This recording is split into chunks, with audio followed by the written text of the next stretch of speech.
Por 15 anos, paguei a casa dos meus pais sem que soubessem. Quando tentaram vendê-la para bancar o casamento da minha irmã, apareci com a escritura e perguntei: quem vocês acham que é o dono daqui? Minha mãe me enviou a foto de uma placa de vende-se no gramado da frente da casa pela qual pago imposto predial há 15 anos, acompanhada só de um ponto de exclamação. Estava em um armário de suprimentos na UTI cardíaca repondo seringas de soro fisiológico quando Corinne, minha chefe de enfermagem, olhou do carrinho e perguntou se eu estava bem. Eu não estava. Olhei uma foto de uma placa preta e branca com Doyle Associates no topo, fincada a 2,5 metros de um bordo. Eu vi meu pai plantar a mesma árvore no mesmo mês em que assinei um refinanciamento de hipoteca em meu próprio nome, com meu próprio número de CPF, para salvar aquela casa de uma venda judicial. Em 15 anos, minha mãe nunca tinha enviado uma foto daquele quintal. Agora mandou porque o nome de outra pessoa estava lá. Guardei meu celular no bolso do jaleco, terminei de contar os materiais e disse para Corinne que estava bem, minha primeira mentira do dia, mas não a última. O que eu não contei para ela, o que mal deixei que meus próprios pensamentos formulassem em frases completas, era que a placa naquela foto estava em um terreno que meus pais não possuíam. Não eram donos havia uma década e meia. Durante mais de 15 anos de jantares de domingo e manhãs de Natal naquela casa, eles esqueceram completamente esse fato. Terminei meu turno. Dirigi para casa em silêncio e perto da saída da Rota 9 ao ver as luzes de freio, percebi que o próximo passo na minha família não seria diálogo, mas sim uma correção. Eu só não sabia quanto isso me custaria ou quantas pessoas além da minha família ficariam nos escombros comigo. Eu já era enfermeira de UTI há 11 anos naquela época, o que significava que eu tinha ficado muito boa em manter a calma enquanto tudo desmoronava ao meu redor. Eu logo usaria essa experiência para enfrentar um incêndio silencioso que há 15 anos crescia na minha família sem que percebêssemos. Cresci naquela casa térrea de tijolos na Larchmont Drive, com 3 quartos, em Millhaven, uma cidade desconhecida fora do condado de Ashcombe. Sou a filha do meio entre 3 irmãos. Grant, que entrou para a Força Aérea aos 18 e só aparecia nos feriados, e Paige, minha irmã mais nova, nascida 6 anos depois de mim e que passou a receber toda a atenção da casa. Ainda lembro do cheiro específico da cozinha quando quero. A cafeteira da minha mãe, o vinil das cadeiras, a vela colheita de outono acesa de setembro a janeiro e o rangido do quarto degrau que aprendi a pular aos 9 anos para não acordar ninguém. Detalhes pequenos e inúteis. Eu ainda lembrava de todos. Meu pai, Walter, teve uma loja de conserto de eletrodomésticos em um centro comercial por 22 anos com uma placa pintada à mão e um sino sobre a porta. Minha mãe, Carol, fazia a contabilidade da loja e de mais 2 pequenos negócios na cidade, somando tudo em um caderno espiral na cozinha à noite. Eles não eram ricos. Eles eram orgulhosos, o que na nossa família muitas vezes fazia o papel da riqueza, mas sem nenhuma da segurança que deveria vir junto com ela. Quando eu tinha 19 anos, no meu segundo ano da faculdade de enfermagem e trabalhando no turno da noite em uma lanchonete na beira da estrada para pagar o aluguel de um apartamento tipo estúdio, a loja do meu pai faliu durante uma crise que levou metade do centro comercial junto, uma lavanderia, uma loja de hobbies e os 22 anos do meu pai, tudo desapareceu em um intervalo de 8 meses. Ele ficou atrasado nas parcelas da hipoteca antes de me avisarem. Fiquei sabendo porque minha mãe ligou chorando às 6 da manhã, 3 dias antes do leilão, dizendo que o banco queria $41.600 para restabelecer o empréstimo, e eles tinham só $1.100. Lembro do cheiro de gordura de bacon nas mãos do turno recém-terminado. Eu me lembro de fazer as contas em um guardanapo de papel naquele mesmo balcão da lanchonete enquanto minha gerente reabastecia o café 2 bancos ao lado, e de entender com aquela estranha e clara certeza que você tem aos 19 anos antes da vida te ensinar a duvidar de tudo, que eu preferia estar sem dinheiro aos 20 do que não ter uma casa para onde voltar no dia de ação de graças. Eu gastei $18.000 das economias que tinha juntado com gorjetas e adicionais de turno, dinheiro que eu vinha guardando silenciosamente para comprar um carro que funcionasse sem precisar de uma reza. Fiz um empréstimo pessoal de $130.000 só com a minha assinatura, porque o crédito dos meus pais já estava muito prejudicado para conseguirem qualquer coisa sozinhos, e usei esse dinheiro para quitar o saldo da hipoteca naquela mesma semana. Meu pai, humilhado e grato, sentou-se diante do agente de crédito e assinou uma escritura de cessão de direitos sobre o imóvel, transferindo a casa para meu nome, pois o credor exigia titularidade limpa antes de liberar um grande empréstimo para uma jovem de 19 anos. Minha mãe chorou no estacionamento do cartório e disse que era só até eles se reerguerem. Falei que o nome no papel não importava, a casa sempre seria deles, e era verdade. Eu ainda penso assim no que mais importa. Mas em algum momento, nos 15 anos depois disso, temporário, silenciosamente deixou de ser uma palavra usada por alguém naquela casa e, eventualmente, deixou de ser um fato que alguém lembrava. A primeira fissura nos anos de silêncio surgiu numa terça-feira de março, 7 semanas antes da foto da placa chegar até mim. Paige me ligou, ofegante, para dizer que Adrian tinha pedido ela em casamento no mirante da Rota 9, o mesmo mirante que eu costumava passar voltando para casa depois de turnos de 12 horas quase dormindo ao volante, e que eles já estavam falando sobre locais para a festa. Eu a parabenizei, e eu realmente quis dizer isso. Paige e eu nunca fomos próximas daquele jeito íntimo que irmãs costumam ser nos filmes, mas eu nunca desejei nada além de coisas boas para ela, e eu disse isso para ela. dela. 2 semanas depois, no jantar de domingo, meu pai colocou o garfo na mesa como faz antes de anunciar algo, como quando contou que a loja ia fechar, e disse que ele e minha mãe acharam um jeito de dar a Paige o casamento que ela merecia. Perguntei qual era. Ele disse que iam vender a casa. Disse a mim mesma que era só força de expressão, como os pais falam antes de mudarem de ideia e escolherem algo mais sensato após fazerem as contas. Pensei que mesmo se fosse sério, levaria meses de burocracia e avaliações, tempo suficiente para alguém explicar tudo com calma antes de acontecer algo. Pensei em conversar discretamente com minha mãe, sem expor no jantar de família. Mas naquela noite, fiquei em silêncio. Aprendi em 11 anos como enfermeira que palavras erradas na hora errada machucam mais que o silêncio, e acreditava que ele me daria tempo para achar as palavras certas. Cortei o assado com mãos firmes, mas meu estômago não estava nada firme. Interpretaram meu silêncio como sim. 3 semanas após o jantar, Kimberly Doyle, 11 anos do mercado imobiliário, aparece sorrindo de blazer vermelho em vários bancos de ônibus. Em Millhaven, já tinha visitado a casa 2 vezes e tirado fotos da cozinha para o anúncio. Minha mãe nunca deixou eu pintar a cozinha na adolescência. Marcou um open house para o sábado seguinte. Minha mãe enviou esses detalhes por mensagem como se marcasse um churrasco.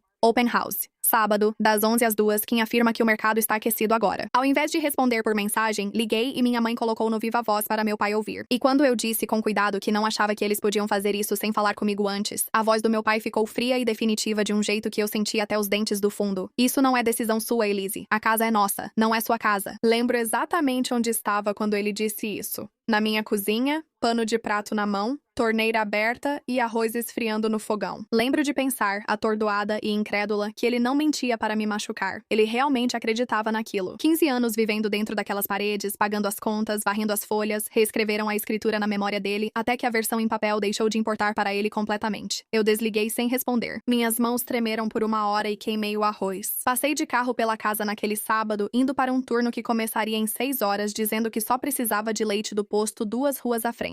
Fiquei tanto tempo parada no pare no fim da Largemont Drive que o carro atrás buzinou. E nesses poucos segundos, vi uma mulher que eu não reconhecia sair pela porta da frente dos meus pais, segurando um panfleto do anúncio de venda. Ela ria de algo que o homem ao lado dela tinha dito, os dois olhando de volta para o telhado. Como as pessoas fazem quando já se veem morando em algum lugar. 41 desconhecidos estiveram naquela casa no fim de semana, segundo a folha de presença de Kimberly Doyle, que minha mãe fotografou e me enviou com 3 emojis de fogo, sem lembrar ou se importar que eu entenderia o significado de cada uma daquelas assinaturas melhor do que ela. Eu disse para mim mesma que a fase de ofertas ainda estava a semanas de distância. Eu disse para mim mesma que ainda havia tempo. Eu estava errada nas duas coisas, e só descobri o quanto estava errada na quarta-feira seguinte. Na quarta-feira, o casal Renata e Sam Whitfield, que se mudava de 2 estados por um novo emprego de Sam e esperava o primeiro filho em outubro, já havia feito uma oferta. Na sexta, meus pais já tinham aceitado, assinado um contrato preliminar e recebido um sinal de $25 mil que o escritório de Kimberly Doyle transferiu direto para a conta pessoal do meu pai, usada para pagar a luz. Soube do depósito porque a empresa responsável pela documentação do imóvel, do lado do comprador, encontrou um problema inesperado numa verificação rotineira de titularidade. A escritura registrada para 214 Largemont Drive indicava outro proprietário, não Walter nem Carol Calloway. Elise M. Calloway, eu, registrada há 15 anos e 2 meses, livro 4.471, página 209, em um registro que antecedia até a própria ideia do casamento de Paige por um período maior do que o tempo em que ela já era adulta. A assistente de fechamento da empresa responsável pela documentação do imóvel deixou uma mensagem de voz numa segunda de manhã educada e um pouco confusa, pedindo que eu esclarecesse a discrepância de propriedade em um imóvel prestes a fechar em 5 semanas. Eu ouvi a mensagem 2 vezes na sala de descanso do hospital, com meu café esfriando na minha mão, meu coração batendo de forma irregular e pesada contra minhas costelas, e entendi, em uma longa e nauseante sensação no estômago, que meus pais não tinham apenas decidido vender minha casa sem me consultar. Receberam $25 mil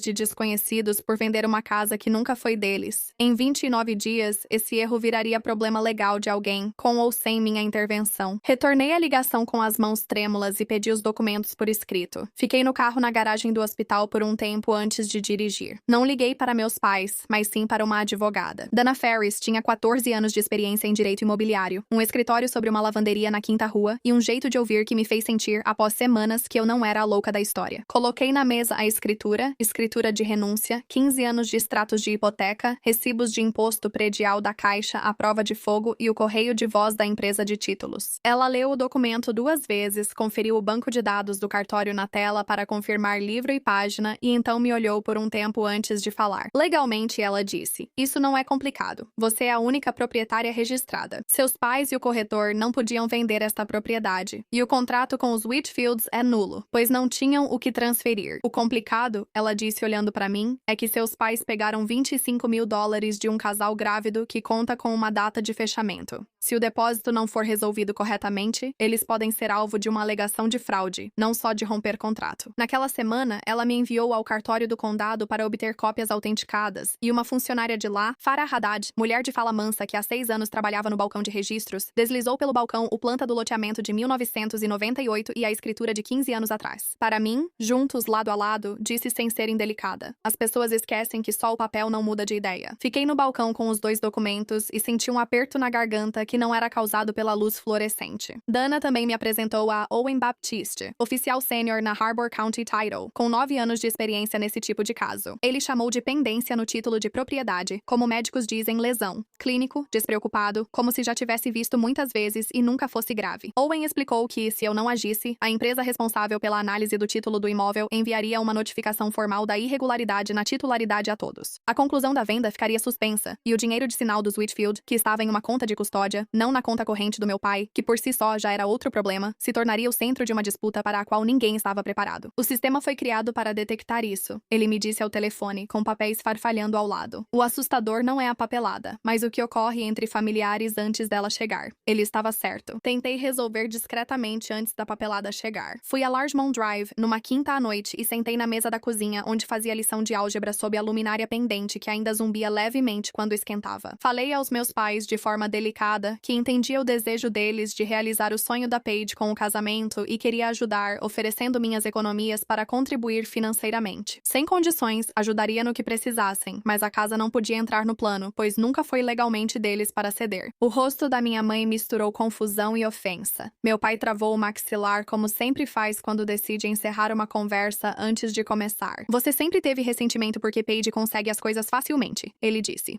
É exatamente disso que estou falando. Ela finalmente consegue uma coisa boa e você dá um jeito de fazer isso girar em torno de você. Não é ressentimento, eu disse, mantendo a voz firme apesar do coração acelerado. Você assinou o contrato de uma casa que não está no seu nome e agora tem $25.000 em uma conta que alguém vai questionar. Minha mãe fez um gesto como se espantasse uma mosca. Você sempre exagerou com essa casa. Moramos aqui há 15 anos. É nosso lar. O nome no registro é meu, falei. O nome no registro é o meu desde antes da Paige dirigir. Isso foi para que pudéssemos refinanciar, ela disse, com aquele tom cansado e monótono de quem repete um fato para si mesma tantas vezes que aquilo virou um pilar, sustentando algo muito mais pesado do que uma frase deveria. Nunca era para ser permanente. Eu olhei para ela, olhei de verdade, e entendi, com uma espécie de tristeza para a qual eu não estava preparada, que ela acreditava naquilo completamente, não como uma mentira, como uma lembrança sobre a qual ela construiu a vida, tijolo por tijolo durante 15 anos, porque a alternativa, de que sua filha tinha silenciosamente garantido um teto para a família por 1,5 décadas e nunca tinha sido agradecida de nenhuma forma que realmente importasse. Era uma história na qual ela não conseguiria viver. Fui embora naquela noite sem elevar a voz e fiquei no carro na garagem por 11 minutos até conseguir enxergar para dirigir. A saída pacífica tinha se fechado. Restava apenas o prazo final, mais curto do que eu gostaria de admitir. O fechamento da venda dos Whitfield estava marcado para uma sexta-feira, 5 semanas depois do dia em que soube pela primeira vez sobre a venda, com uma cláusula no contrato que tornava o sinal não reembolsável para eles caso a venda fosse cancelada por motivos do lado do vendedor após um determinado prazo. Segundo Owen Baptiste, faltavam 11 dias para o prazo quando me reuni novamente com Dana Ferris para decidir os próximos passos. 11 dias para evitar um fechamento que legalmente não podia ocorrer, mas pelo qual meus pais, Kimberly Doyle e um casal grávido morando a 2 estados dali ainda se preparavam como se fosse certo. No jantar, meu pai falou sobre a mudança dele e da minha mãe para um lugar menor perto da minha tia. Com o dinheiro da casa chegando, minha mãe mostrou a Paige um painel do Pinterest com ideias de centros de mesa. Após o fechamento, todos construíam um futuro baseado em um documento inexistente. Paige já tinha dado um sinal para reservar um salão, condicionado ao dinheiro da casa, e me contou isso ao telefone, animada e sem desconfiar de nada, enquanto eu, parada na escada do hospital, apertava o celular até doer os dedos. Não dormi naquela semana. Eu ficava deitada na cama, repetindo a linha do tempo várias e várias vezes. 11 dias, depois 9, depois 7, e meu peito apertava no escuro do mesmo jeito que acontece quando um paciente entra em colapso no monitor. Aquele alarme específico e sem palavras que seu corpo dispara antes mesmo da sua mente entender tudo. Corinne percebeu isso no trabalho antes mesmo de eu dizer qualquer coisa sobre o assunto. Ela me viu olhando um prontuário já lido 2 vezes e perguntou se eu queria conversar. Resumi: minha família, casa, confusão. Ela não insistiu, só apertou meu ombro ao passar pela estação de enfermagem. Pequenas gentilezas assim ajudam a suportar um plantão de 12 horas quando não dá pra desmoronar diante de um paciente. Sentei no carro, fora do escritório da empresa responsável pela documentação do imóvel, com a carta de Dana Ferris no banco ao lado, o aviso formal que ela estava prestes a enviar para suspender o fechamento da venda, e minhas mãos tremiam no volante porque sabia que isso não só impediria uma venda, seria quando meus pais teriam que encarar de fato o que fizeram, sem poder desviar o olhar. Eu tinha 11 dias e não sabia se protegeria meus pais das consequências de suas escolhas ou se as deixaria para eles. Minha mãe teve a ideia do jantar, mas só descobri depois. Um jantar em família na casa, 6 dias antes do fechamento, foi apresentado por ela a Paige como uma chance de comemorar antes de o dinheiro da casa entrar e todo mundo se ocupar com os preparativos do casamento. Nenhum deles sabia, ao jantar na quinta-feira, que a notificação formal de Dana Ferris já fora entregue à empresa responsável pelo título do imóvel, à corretora de Kimberly Doyle e ao advogado dos Whitfield naquela tarde. Eles não sabiam que Owen Baptiste já havia ligado 2 vezes para meu pai naquele dia sem resposta, pois meu pai sempre ignora números desconhecidos. Dirigi até a Larchmont Drive com a escritura original registrada numa pasta parda no banco do passageiro, ao lado da carta de quitação do empréstimo de 15 anos atrás e de todos os recibos de imposto predial que eu vinha guardando desde então. E eu fiquei sentada na entrada da garagem por 4 minutos inteiros antes de conseguir me obrigar a entrar. Pela janela, vi Paige rindo com uma taça de vinho, enquanto o painel do Pinterest da minha mãe com inspirações para centros de mesa aparecia no iPad perto do açucareiro. Meu pai cortava o assado. Por 4 minutos, parecia uma família que nunca tinha feito nada de errado uns com os outros. Eu tinha menos de 24 horas antes que o advogado dos Whitfield enviasse uma notificação extrajudicial formal aos meus pais, independentemente do que eu fizesse.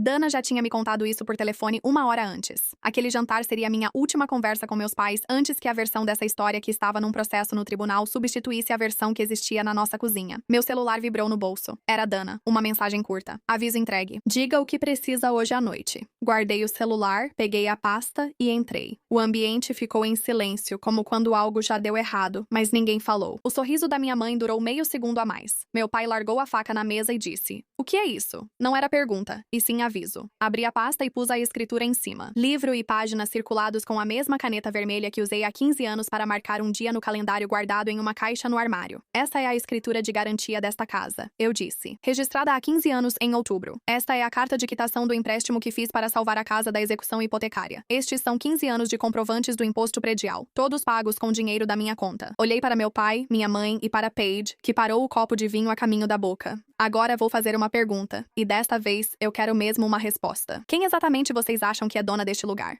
O rosto do meu pai passou por 3 expressões em menos de 2 segundos.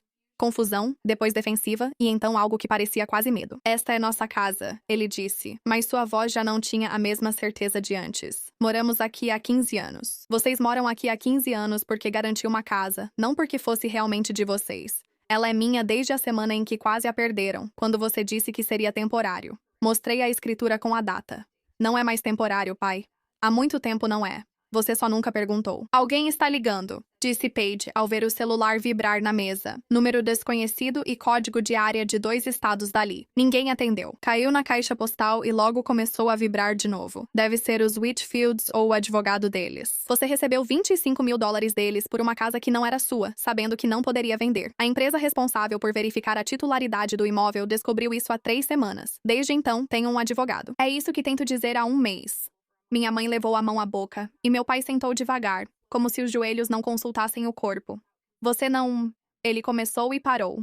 "Você quer que devolvamos o dinheiro. Estou dizendo que vocês têm que devolver o dinheiro, independentemente do que eu faça." Eu disse. "O contrato era nulo no dia em que vocês assinaram. O que eu realmente estou aqui para decidir é se vou deixar que isso recaia sobre vocês da pior forma. Uma alegação de fraude, um processo, o nome de vocês nos autos, ou minha ajuda para amenizar isso. Só isso depende de mim, e ainda não decidi." A sala estava silenciosa. Só o celular da Paige tocava após um tempo parado. Minha mãe chorava em silêncio. As lágrimas escorrem enquanto o rosto dela segue rígido, chorando, como se admitir o choro tornasse tudo real. Você devia ter contado pra gente, ela disse. 15 anos, Elise, e você nunca contou que ainda importava em nome de quem a casa estava na escritura. Eu disse que não importava em nome de quem a casa estava na escritura, falei. Minha voz falhou pela primeira vez naquela noite. Isso era verdade. Até o dia em que você decidiu vender por trás de mim pra pagar um casamento sobre o qual eu nem fui consultada. Só passou a importar no dia em que você fez isso passar a importar. Essa foi a frase que acabou com o jantar, em todos os sentidos. Nos 9 dias seguintes, quase tudo foi resolvido por advogados, o que foi um alívio, pois meus pais e eu não precisávamos ficar juntos enquanto o pior era tratado. Dana Ferris confirmou por escrito ao advogado dos Whitfield que a venda nunca teve validade jurídica e que o depósito, que ainda estava na conta de custódia da empresa responsável por verificar a titularidade do imóvel em vez de ter sido totalmente liberado, seria devolvido a eles integralmente dentro de uma semana, com a seguradora da própria empresa, responsável pela cobertura por erros e omissões, cobrindo a pequena diferença que já havia sido adiantada para a conta corrente do meu pai. Eu mesma cobri o restante dessa diferença com as minhas próprias economias, sem contar aos meus pais, porque eu não suportava a ideia de Renata e Sam Whitfield perderem um único dólar por causa de uma casa que eles não tinham feito nada de errado em querer. Owen Baptiste finalizou dizendo de forma seca que a resolução foi surpreendentemente limpa para o quão bagunçado aquilo poderia ser. Kimberly Doyle, que perdeu a comissão com a venda, enviou um e-mail seco à minha mãe sobre responsabilidade do corretor e nunca mais foi citada em casa. Meu pai nunca foi pra cadeia, nunca enfrentou uma acusação real de fraude. Dana assegurou isso no escritório do promotor, apresentando o caso como um mal-entendido familiar corrigido antes que houvesse dano real, o que era quase verdade, mas a festa de casamento foi reduzida. A recepção no clube virou festa no quintal. Paige, para ser justa com ela, não transformou isso em questão de dinheiro após o jantar. 2 dias depois, ela me ligou com uma calma inédita e perguntou se tudo aquilo era verdade. Quando respondi que sim, ela ficou em silêncio e depois disse que sentia muito, como se quisesse dizer mais do que só sobre o casamento. Meus pais se mudaram da Larchmont Drive 4 meses depois. Não porque obriguei, mas porque ninguém conseguia imaginar sentar naquela mesa fingindo que os últimos 15 anos eram lembrados igual por todos. Ajudei eles a achar um lugar menor perto da minha tia e paguei o depósito, porque certos hábitos persistem mesmo quando a ilusão acaba. Continuo sendo dona da casa na Larchmont Drive. Às vezes volto lá nos meus dias de folga, sento no degrau da varanda onde meu pai lia jornal e me permito sentir exatamente o quanto preciso, nem um minuto a mais. 11 anos em UTI me ensinaram que o luto também troca de turno, como todo o resto. Um dia você bate o ponto e volta pra casa. A minha agora é a que tem meu nome na escritura.